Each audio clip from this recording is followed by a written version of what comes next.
আপনাদের সবাইকে স্বাগত জানাই জার্নাল পর্যালোচনায়। সঙ্গে আছি সৈয়দ ইশতিয়াক রেজা। আজকে একটা খুবই স্পর্শকাতর বিষয় নিয়ে কথা বলবো, কিন্তু জাতির জন্য খুবই গুরুত্বপূর্ণ বিষয়।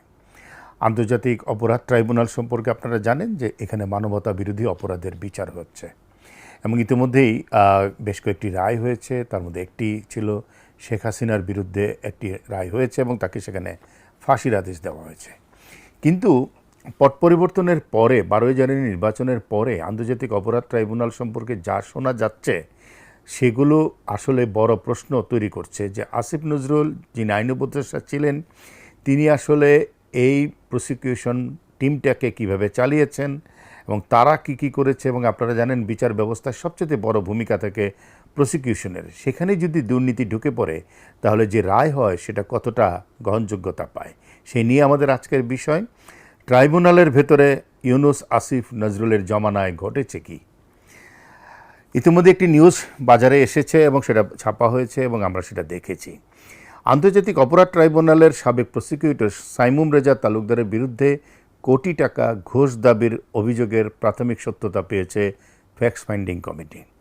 জুলাই হত্যা মামলা থেকে অব্যাহতি দেওয়ার কথা বলে সাবেক এমপি ফজলে করিমের স্ত্রীর কাছে এই টাকা চাওয়া হয়েছিল। গতকাল মঙ্গলবার নিজ কার্যালয়ে ট্রাইব্যুনালের এখন যিনি চিফ প্রসিকিউটর আছেন আমিরুল ইসলাম বলেছেন, প্রসিকিউটর সাইমুম রেজা তালুকদার ট্রাইব্যুনালের বিচারাধীন মামলার আসামি ফজলে করিম চৌধুরীকে খালাস করিয়ে দেওয়ার আশ্বাস দিয়ে তার স্ত্রীর কাছে 1 কোটি টাকা ঘুষ চান এবং তার সেই ঘুষ চাওয়ার রেডিওটি ফাঁস হয়ে যাওয়ার পরে এই ফ্যাক্ট ফাইন্ডিং কমিটি গঠন করা হয়। বাংলাদেশের বিচারিক ইতিহাসে আন্তর্জাতিক অপরাধ ট্রাইব্যুনাল বরাবর একটি সংবেদনশীল জায়গা এবং বিতর্ক তাকে পিছু ছাড়ছে না। যুদ্ধাপরাধের বিচার থেকে শুরু করে সাম্প্রতিক রাজনৈতিক সহিংসতার অভিযোগ সব কিছুতেই এই ট্রাইব্যুনালকে ঘিরে জনমনে উচ্চ প্রত্যাশা যেমন তৈরি হয়েছে, তেমনি প্রশ্ন তৈরি হয়েছে, সংশয় তৈরি হয়েছে এবং যেটা এখন একটা নানা পত্রপল্লবে আসলে বিকশিত হতে শুরু করেছে। অধ্যাপক ডক্টর মোহাম্মদ ইউনূসের অন্তর্বর্তী সরকারের 1.5 বছরের শাসনামলে এই ট্রাইব্যুনালকে কেন্দ্র করে যে ঘটনা প্রবাহ ঘটেছে সেগুলো যখন সামনে আসতে শুরু করেছে তার জন্য বিচার বিভাগ নিয়ে, আমাদের বিচার ব্যবস্থা নিয়ে যে অবিশ্বাস আছে সে বিশ্বাসযোগ্যতাকে নিয়ে নতুন করে প্রশ্ন তৈরি হয়েছে। এই বিতর্কের কেন্দ্রবিন্দু ছিলেন চিফ প্রসিকিউটর তাজুল ইসলাম।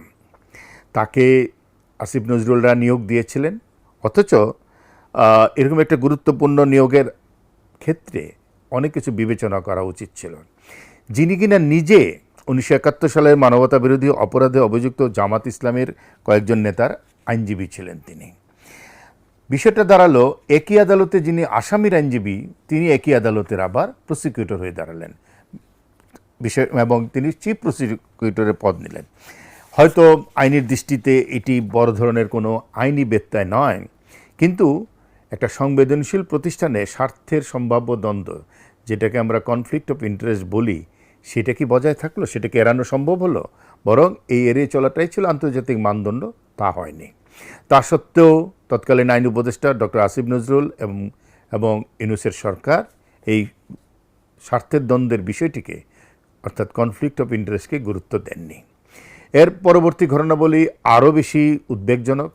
12 ফেব্রুয়ারি নির্বাচনের পর নতুন বিএনপি সরকার আসলো, তারা পরিবর্তন করলো ট্রাইব্যুনালে এবং চিফ প্রসিকিউটরের পদ থেকে তাজুল ইসলামকে সরিয়ে দিল। কিন্তু তাকে যেদিন বিদায় দেওয়া হলো সেদিনই উঠল বড় ধরনের কথা, যেন একদম বোমা বিস্ফোরণের মতন তথ্য। বলা হলো যে বিএম সুলতান মাহমুদ নামে আরেকজন প্রসিকিউটর দাবি করলেন যে তাজুল ইসলাম চিফ প্রসিকিউটরের চেয়ারকে টাকা বানানোর হাতিয়ারে পরিণত করেছিলেন এবং তাজুল ইসলাম একটি সিন্ডিকেট গড়ে তুলেছিলেন। এই অভিযোগ শুধু ব্যক্তিগত দুর্নীতির প্রশ্নই তো আনে না, বরং পুরো প্রসিকিউশন কাঠামোর নৈতিক ভিত্তিকেও প্রশ্নবিদ্ধ করে। যদিও তাজুল ইসলাম এই অভিযোগ অস্বীকার করেছেন এবং তিনি এখন বর্তমানে বিদেশে আছেন। তাজুল ইসলাম নিজে কি করেছেন? তিনি আবার যে বক্তব্য দিয়েছেন তা আরও বেশি বিস্ফোরক। তিনি দাবি করেছেন প্রসিকিউটর বিএম সুলতান, যিনি তার বিরুদ্ধে অভিযোগ এনেছে, তিনি তার বিরুদ্ধে ব্যবস্থা নেওয়ার জন্য আসিফ নজরুলকে অনুরোধ করেছিলেন। তার অভিযোগ অনুযায়ী সুলতান মাহমুদ বিশ্বাস ভঙ্গ করেছেন, শৃঙ্খলা ভঙ্গ করেছেন, নিরাপত্তা প্রহরীকে মারধর করতেন এবং পারিবারিক সহিংসতার মতো বিভিন্ন আচরণবিধি লঙ্ঘনের মতো বিষয়ে তিনি জড়িত ছিলেন। এই বিষয়ে সাবেক আইন উপদেষ্টা আসিফ নজরুলকে 11 জানুয়ারি একটি চিঠিও তিনি পাঠিয়েছিলেন। যদি এই দাবিও সত্য হয় তাহলে প্রশ্ন উঠবে কেন সেই অভিযোগের যথাযথ তদন্ত হলো না। তারপরেই তো সাইমুম রেজার ঘটনাটি আসলো। একটা সংবাদ প্রতিবেদন থেকে সব জানা গেল যে কারাবন্দী সাবেক আওয়ামী লীগ নেতা ফজলে করিমের স্ত্রীর কাছ থেকে টাকা চেয়েছে এবং সে অডিও বাইরে প্রকাশ হয়ে পড়ল। সাধারণ মানুষের মনে প্রশ্ন জাগে, ট্রাইব্যুনালের ভেতরে তাহলে ইউনূস এবং আসিফ নজরুলের জামানায় ঘটেছেটা কি? বিচারিক কাজ করেছেন তারা, এই প্রসিকিউশন টিম, নাকি আখের গোছাতে ব্যস্ত ছিলেন, ক্ষমতা চর্চায় লিপ্ত ছিলেন? সেটা পরিষ্কার হয়ে গেল। নিজেদের খেয়াল খুশি মতো দ্রুত তার সাথে রায় দেওয়া এবং যে কোনো প্রকারে একটা প্রভাব বলয় তৈরি করার একটা চেষ্টা ছিল তার ভিতরে। বিচার ব্যবস্থা যে নিজের রাজনৈতিক দর্শন মতাদর্শকে পিছনে ফেলে নিরপেক্ষভাবে কাজ করতে হয়, তাজুল ইসলাম তার প্রমাণ রাখতে পারেননি। এমনকি নৈতিকতার মানদণ্ডেও তার পুরো টিম এখন প্রশ্নবিদ্ধ জায়গায় এসে দাঁড়িয়েছে। এসব ঘটনাকে একত্রে বিবেচনা করলে প্রশ্ন জাগে, এমন একটি প্রসিকিউশন টিমের উপর কিভাবে ভরসা করা যায়? বিচার ব্যবস্থার মূল শক্তি হলো জনগণের আস্থা। যদি সে আস্থা নষ্ট হয়ে যায় তবে বিচারিক রায় আইনের দৃষ্টিতে বৈধ হলেও নৈতিকভাবে দুর্বল হয়ে পড়ে। আন্তর্জাতিক অপরাধ ট্রাইব্যুনালের মতো প্রতিষ্ঠানের ক্ষেত্রে এই আস্থার গুরুত্ব আরও বেশি, কারণ এখানে বিচার হয় ইতিহাস, মানবাধিকার, রাষ্ট্রের নৈতিক দায়বদ্ধতার প্রশ্নে। বাংলাদেশের আইসিটি প্রতিষ্ঠার মূল উদ্দেশ্য ছিল ন্যায় বিচার প্রতিষ্ঠা করা, মানবতা বিরোধী অপরাধের বিরুদ্ধে একটি শক্তিশালী বার্তা দেওয়া। কিন্তু সেই প্রতিষ্ঠানের ভেতরে দুর্নীতি, ব্যক্তিগত দ্বন্দ্ব, রাজনৈতিক প্রভাবের অভিযোগ ঘন ঘন উঠে, তাহলে পুরো প্রক্রিয়াই প্রশ্নবিদ্ধ হয়ে পড়ে। শুধু একটি রায় নয়, বরং সেই রায়ের পেছনে তদন্ত, সাক্ষ্য এবং আইনি প্রক্রিয়া সব কিছুকেই এখন সন্দেহের চোখে দেখা হবে। অতএব বর্তমান পরিস্থিতিতে জরুরি কাজ হলো স্বচ্ছ এবং স্বাধীন তদন্ত। বর্তমানে যিনি চিফ প্রসিকিউটর আছেন, আমরা আশা করব তিনি একটি সুষ্ঠু তদন্তের মাধ্যমে আগে যা যা ঘটেছে তা জাতির সামনে নিয়ে আসবেন। ট্রাইব্যুনালের ভেতরে ওঠা সব অভিযোগের নিরপেক্ষ তদন্ত হওয়া উচিত। প্রয়োজনে পুরো প্রসিকিউশন কাঠামোটাকেই নতুন করে সাজানো যেতে পারে। বিচার তো শুধু হওয়াই যথেষ্ট নয়, বিচার হতে হয় এমনভাবে যাতে তা নিয়ে কোনো যুক্তিসঙ্গত সন্দেহ না থাকে। অন্যথায় ন্যায় বিচারের পরিবর্তে ইতিহাসে থেকে যাবে আরেকটি বিতর্কিত অধ্যায়।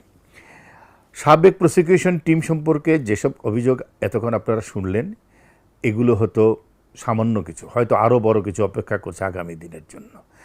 এই আদালতটি অত্যন্ত গুরুত্বপূর্ণ। সেখানে অনেক স্পর্শকাতর রায় বিবেচনা করা হচ্ছে, প্রক্রিয়াধীন আছে এবং কিছু কিছু রায় হয়েছে। যেই প্রসিকিউশন টিমের প্রধান এবং তার সহযোগীদের বিরুদ্ধে বড় দুর্নীতির এবং মান লঙ্ঘনের অভিযোগ এত তীব্র হয়, তাহলে সেই রায় নিয়ে যে প্রশ্ন উঠবে সেটাই স্বাভাবিক, এবং সেটা যাতে আগামী দিনগুলোতে না উঠে তার জন্য পুরো একটি স্বচ্ছ প্রক্রিয়ার ভিতর দিয়ে আমরা আবারও বলবো, তাদের বিরুদ্ধে যেসব অভিযোগ করেছে একটি ভালো তদন্ত হোক এবং তাদেরকেও বিচারের আয়তায় আনা হোক। আজ এ পর্যন্তই, সবাই ভালো থাকবেন।